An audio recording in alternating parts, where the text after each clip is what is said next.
All right, Linda, I got it. Can I get a motion to approve the minutes, March 23rd, 2022? Make a motion. Second, I'll second. all in favor? Aye. Opposed? So moved. Jack, Okay. review adoption of policies?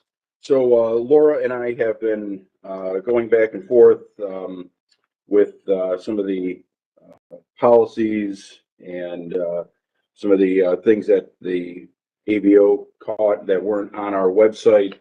I've been working with the companies to get their redacted applications back. Laura will be putting together the various resolutions.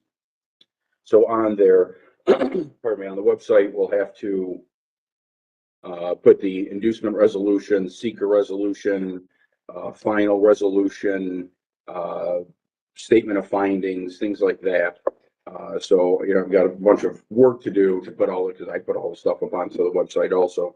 But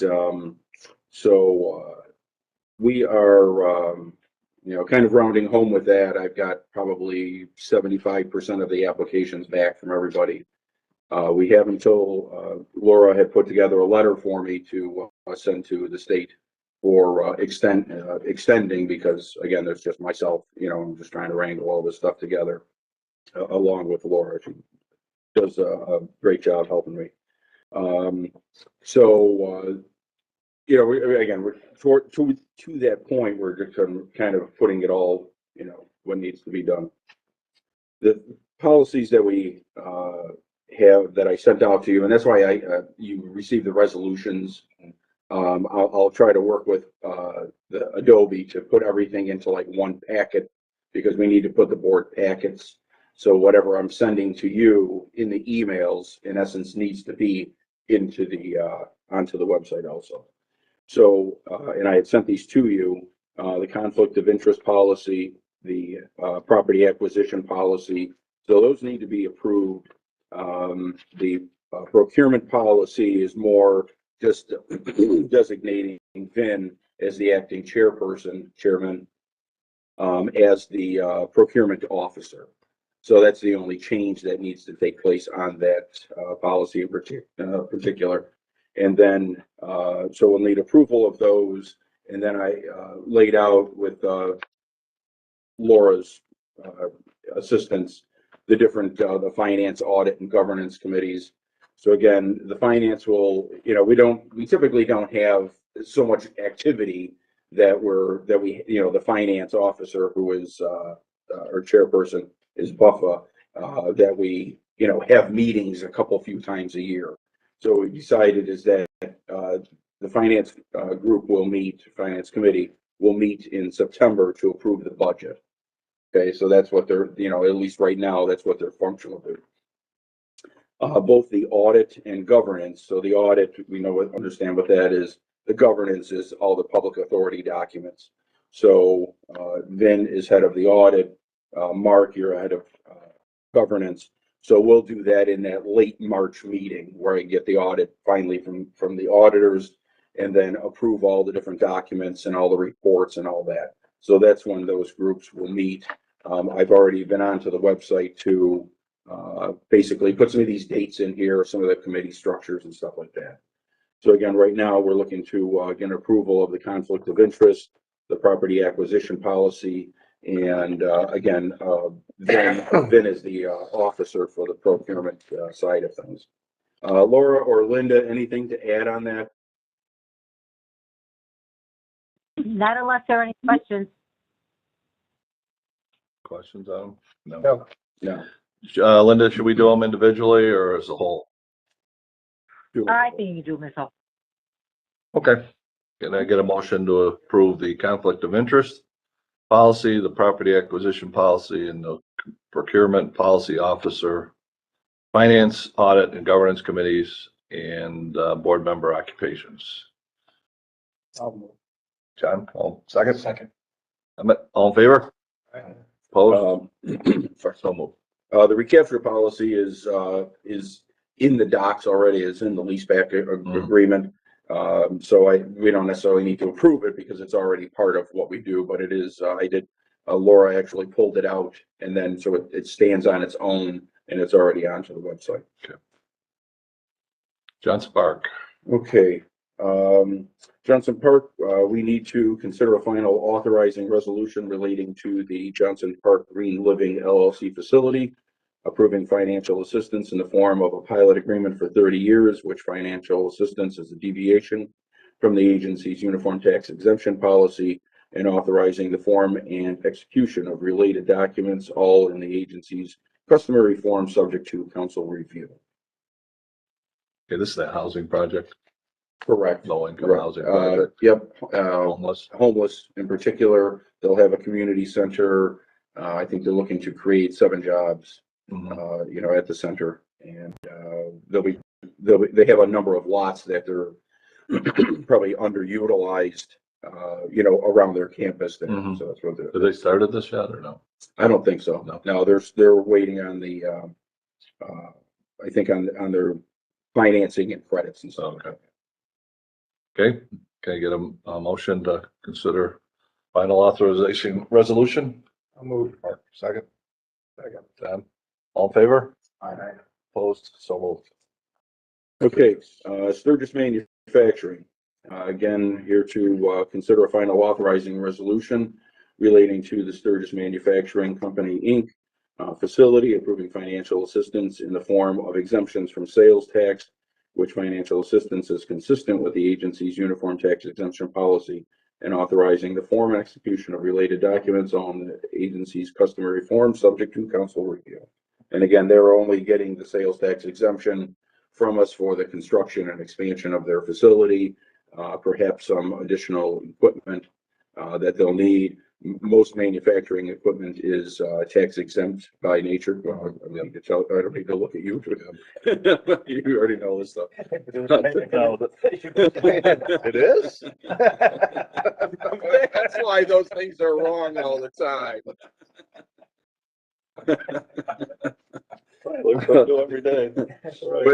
But then when you're looking at other equipment, it could be computers, the desks, chairs, other operational type of equipment, would be taxable. And they didn't need mortgage financing, correct? Or No. Okay. No, Good. they're no pilot either. They're really just kind of expanding into into a building that they have, restructuring part of their, with their flow through, Yep. process, and renovating a building to do it. One of the things I wanted to point out is that as we have done with a lot of the manufacturers, and because this is basically a one-off type of project, that the admin fee would only be $1,000. So we've done that for Munson Machinery and then Duty, but it's Hemstraw's, for the 900 a suite. So. Good. Okay, can I get a motion? Consider the final authorizing resolution for Sturgis Manufacturing. I'll make a motion. Second. John, all in favor? Aye. Opposed? So moved. 311 Main. Laura, we're okay for the seeker resolution, correct? For 311? Yes, you provided us the action that the planning board took. I just wanted to confirm. That's Children's Museum building. Correct. Children's Museum, again, the project in general is turning it into a living facility, and then, market rate and everything. I thought Taylor and Cook was moving. They are, that'll be on the first floor. And then they'll be building an addition where that train was on the side of the building. Oh, yeah? There'll be, if you have driven by lately, you'll see that the area is totally cleaned out. Obviously, the train's gone, the track is gone. When did they send the train? That I don't know. I forgot. Somebody told me about who owns it. And then, so I had to go back to, wherever, its home was, I guess. So for this, Are they expanding like the restaurant, or are they going all the way up with the addition? no, it's just gonna be kind of like an outside, Oh.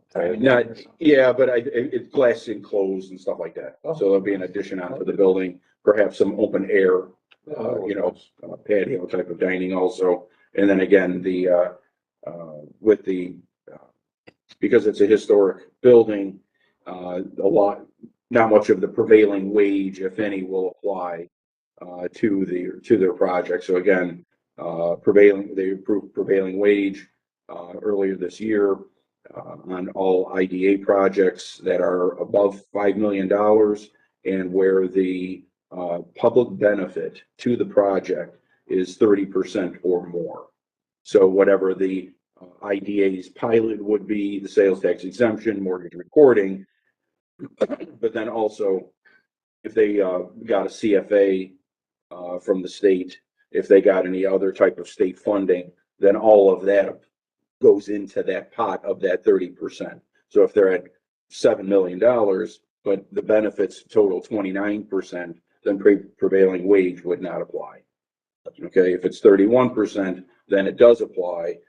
So we're trying to be creative for some projects on what we can do to kind of offset some of that, So if need be.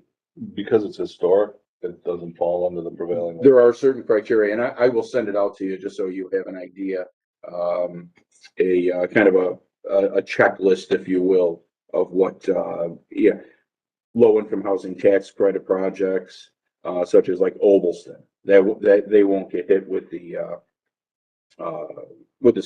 prevailing wage. Historic projects. So there's various projects that kind of can fit in, but it is tight. Some businesses are just going, businesses are just saying, okay, we're gonna go without it, and they're kind of taking their chance. So I don't know what the state's come back on that is. Can they stop the project?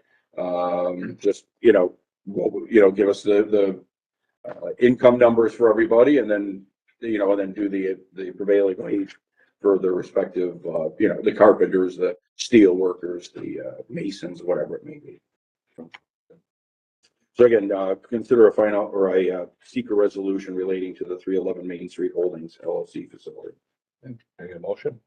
I'll Second? second. All in favor? Aye. Opposed? So moved. New business. Okay, job monitoring. I had sent out the sheet here. I don't know if anybody brought it. And then I also sent out the letters that I had received or the emails from the respective businesses.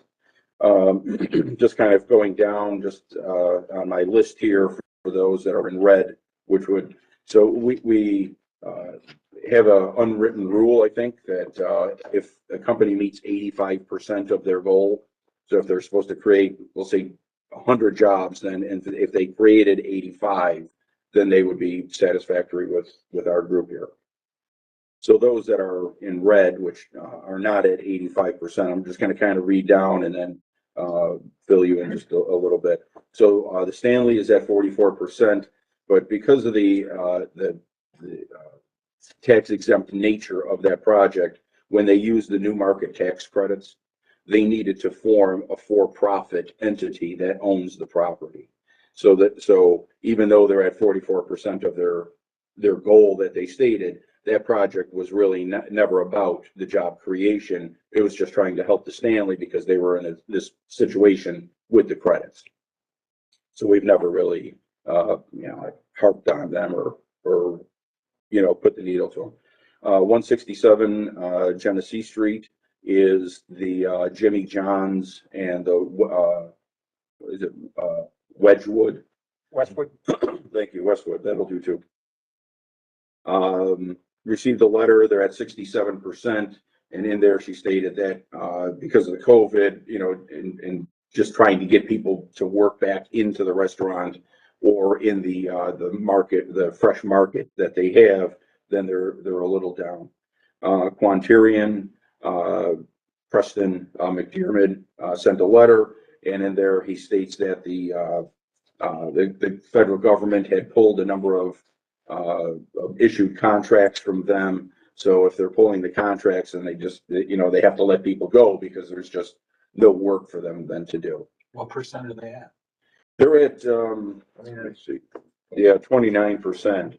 So it's considerably down. They were down last year, and he had the same issue that again they had signed deals with the government for various contracts, and the government just all of a sudden just pulled them and said, no, we're not, and then they sent it overseas. So, for some of this work. So again, it's the pleasure of the board of, what you want to do. Is there, enough reason to claw back, or is it, you just give them time and hopefully they'll, start to grow, get additional contracts. I talked to Preston, and he does state that they're going after contracts all the time. And at which case then they would hire additional employees or get back up to where their complement was. Lofts at Globe Mill, they do have the people that are working in the building itself, for the residential section, but the commercial space has not been leased yet. Now we with lofts, it is a 30-year project, 30-year pilot. So we have a lot of time or more time than most for waiting for those jobs to be created and that space to be filled. So I'm sure that it will be filled. It's just they haven't found a tenant yet. Is it ready to go? They just haven't leased it? It is. There's signs on the buildings. I was actually going to call, the guy that I was dealing with for the company, he had since left. Mhm. So he gave me a couple contact numbers. Trying to dial and find somebody is a little tough, but I get through when I can, just to ask them about the space. But again, they just don't have anything yet. Jack, how's their residential? They're doing well. I think they had a number of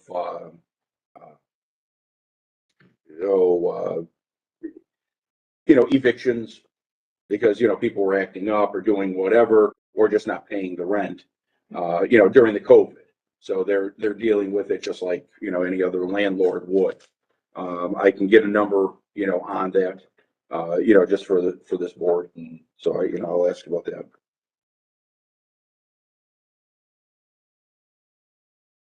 The next one on the list here is 268 Genesee Street. There was a letter or an email furnished.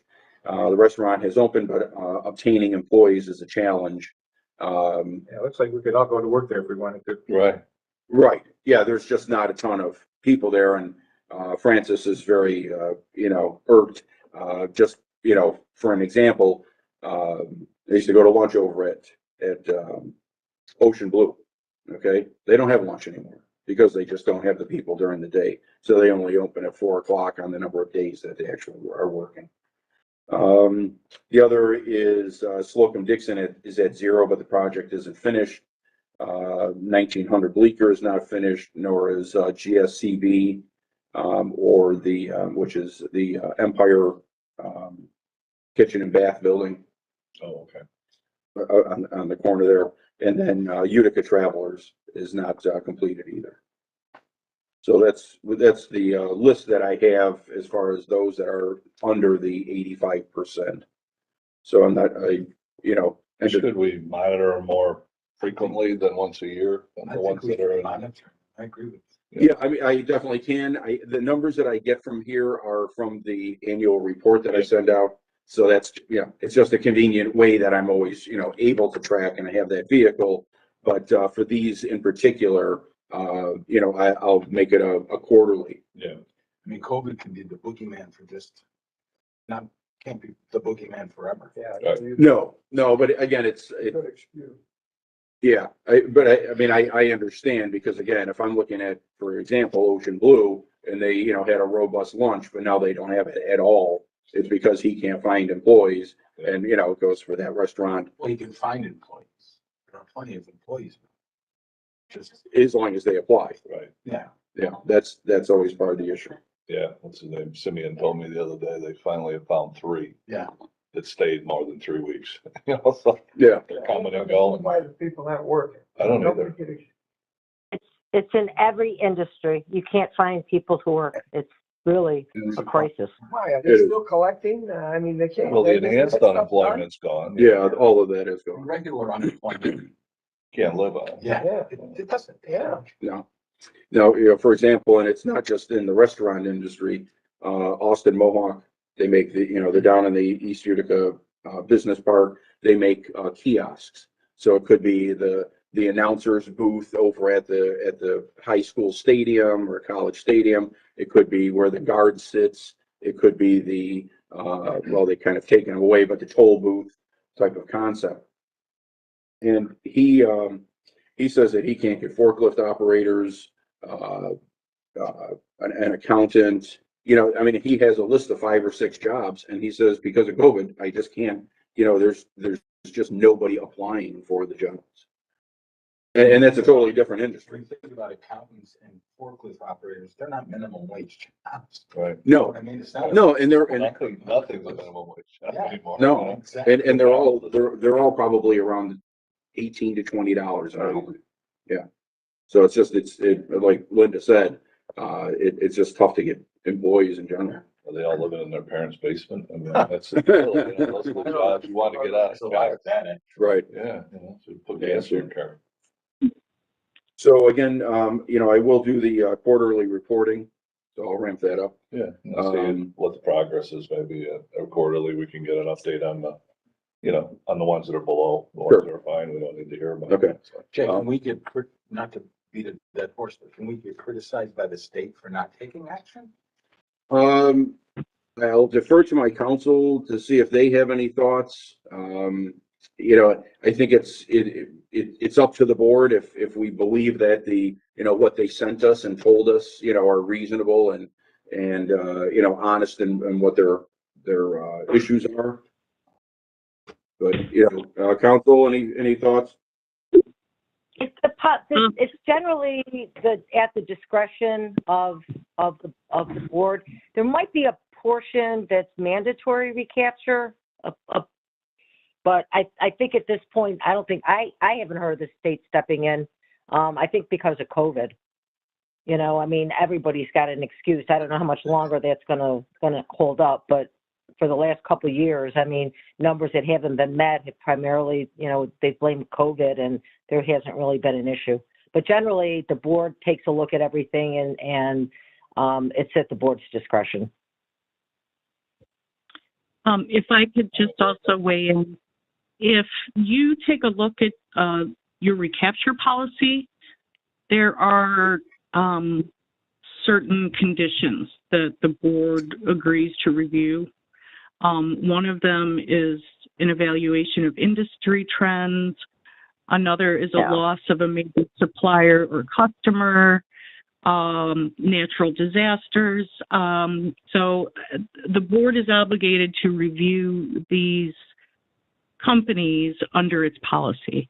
And, the company has the opportunity to present its case, and the board agrees to use certain criteria to determine if a valid exemption exists. Based on the letters that were provided, I think you could probably take a look at these conditions and determine whether or not they meet one of these exemptions. So, Ontarian said they lost a big contract, right? So. Yeah, would I mean, fall under- that falls under their, national disasters, the COVID national disaster type of issue. Right. It is, we hate to keep, beating that horse, but it is what it is. They're still talking about it. Yeah, unemployment is still high, Right. but it's, they always point to that number. Elective. Yeah, exactly. They always point to that number as, there are jobs out there. It's just, those are the 8 or 9% of people that just don't care at work. Right. It's hard to believe. Yeah. So, It is. Yeah. Especially like you said, I mean, these jobs aren't being offered at minimum wage. no. Or Oh, you no. can make $20 an hour working at Price Chopper right now. Yeah. That's $40,000 a year. For a grocery, for I mean, not that that's a lot of money. shelf stocker. Far cry from what it used to be. Right.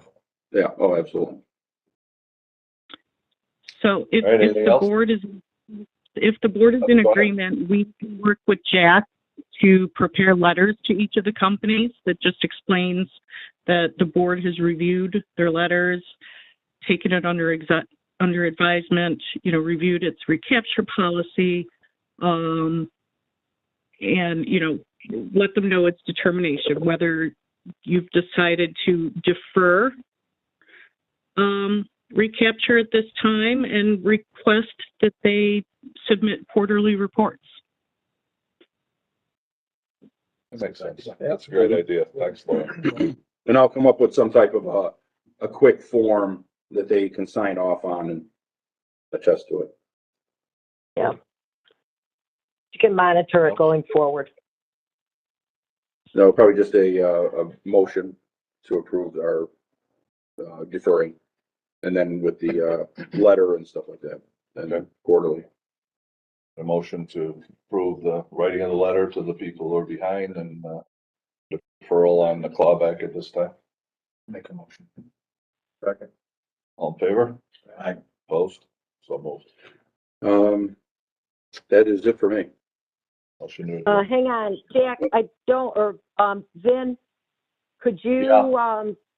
have them approve the minutes? I think we skipped over there. The minutes of March 23rd. We did it. We did it. Did you do it? Okay, all right, I You didn't did, hear it. yeah. And Jack's got it in his minutes here. Okay, All right. that's it. Adjourn. Yeah, could you put a date on this spreadsheet of when the project was approved or initiated? Yeah, I mean, 'cause some of the people who are behind, they're still, early in the game. right. Okay. They're older. I'd like to take a closer look at it. Yeah, I agree. That's a good point. So I'll go ahead, whenever we, like closed on it or something like Yeah. that. Yeah. Yeah, okay. If you can make the. Putting a little bigger, too. Come on, you got glasses. We're not very young in this. Change the font. Did we get first and second? But, sure. Yeah, Okay. I gotta go, I gotta. Yes, thank you, John. Do appreciate it. Told you about a half an hour. Yeah, good. Okay. But exactly a half hour, but I was 5 minutes late. Sorry about that.